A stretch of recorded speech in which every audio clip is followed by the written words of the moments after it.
Shalom, Bapak Ibu, Saudara-saudari yang dikasihi Tuhan. Sebelum kita mendengarkan firman Tuhan pada hari ini, Sabtu, tanggal 25 Juli 2026. Kita sebelumnya berdoa. Kita berdoa. Puji syukur kami panjatkan kehadirat-Mu ya Bapa di sorga, di mana Tuhan selalu menyertai kami dan Tuhan mengiringi kami dari malam hingga pada pagi hari ini. Tuhan, sebentar kami mendengarkan firman-Mu. Kiranya Tuhan selalu menyertai kami. Amin. Shalom, Bapak Ibu, Saudara-saudari yang dikasihi Tuhan. Firman Tuhan pada hari ini yaitu dari Rut 4 ayat 14. Demikian bunyinya. Sebab itu perempuan-perempuan berkata kepada Naomi, "Terpujilah Tuhan yang telah rela menolong engkau pada hari ini dengan seorang penebus. Termasyhurlah kiranya nama anak itu di Israel." Demikian firman Tuhan. Bapak Ibu, saudara-saudari yang dikasihi Tuhan, pernahkah kita merasa kesulitan di dalam hidup kita? Dan apakah kita masih menanti pertolongan Tuhan untuk kita? Inilah yang dialami Rut dan Naomi, yang menanti kedatangan Tuhan, yang menanti pertolongan Tuhan dalam hidup mereka. Rut adalah seorang Moab yang menikah dengan Harun, anak Naomi dan Elimelek.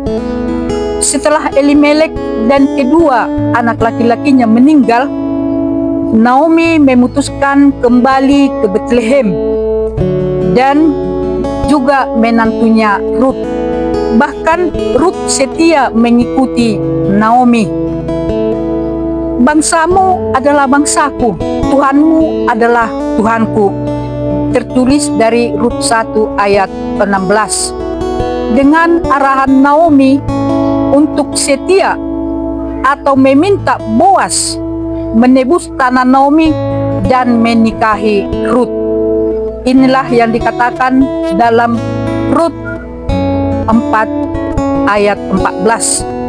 "Terpujilah Tuhan yang telah rela menolong engkau pada hari ini dengan seorang penebus.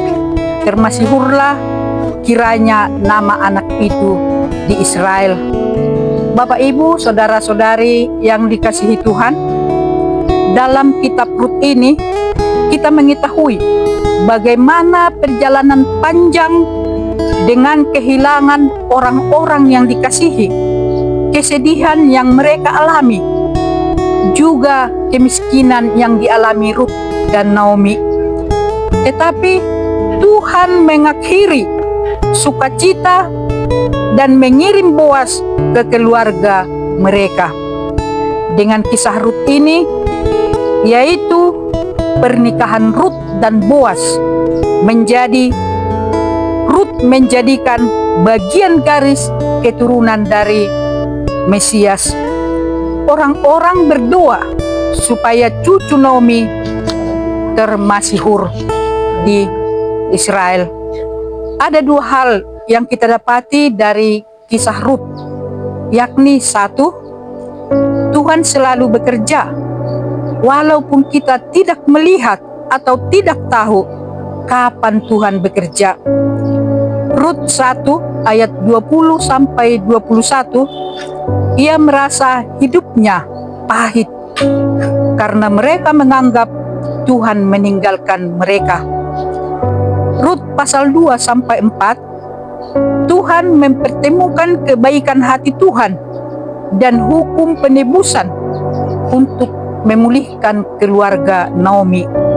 2, Tuhan menebus dan memulihkan kita. Melalui Boas, Tuhan menjadikan Boas penebus bagi keluarga Naomi dan Rut. Tetapi Kristus adalah sebagai penebus agung yang merelakan nyawanya untuk kita dari dosa dan kematian. Bapak, Ibu, saudara-saudari yang dikasihi Tuhan, saat ini kita berada dalam masa sulit. Apakah kita masih mengingat Tuhan? Di dalam kehidupan kita, banyak cobaan-cobaan, banyak kesusahan-kesusahan yang kita alami. Apakah kita masih punya pengharapan bahwa Tuhan akan memulihkan kita dan menjadikan sukacita? Tuhan bekerja bukan hanya memulihkan keadaan kita, tetapi juga menanggapi rencana Tuhan yang lebih besar. Dengan sikap rendah hati, ketulusan, dan ketaatan kepada firman Tuhan, kita akan menjadikan terang yang memuliakan Tuhan. Untuk itu, Bapak, Ibu, saudara-saudari yang dikasihi Tuhan, mari kita jangan menyerah. Walau banyak liku-liku hidup yang kita alami seperti Ruth dan Naomi, seperti semboyan Raden Ajeng Kartini, habis gelap terbitlah terang. Tetapi kita tetap bersyukur kepada Tuhan yang Maha Kuasa.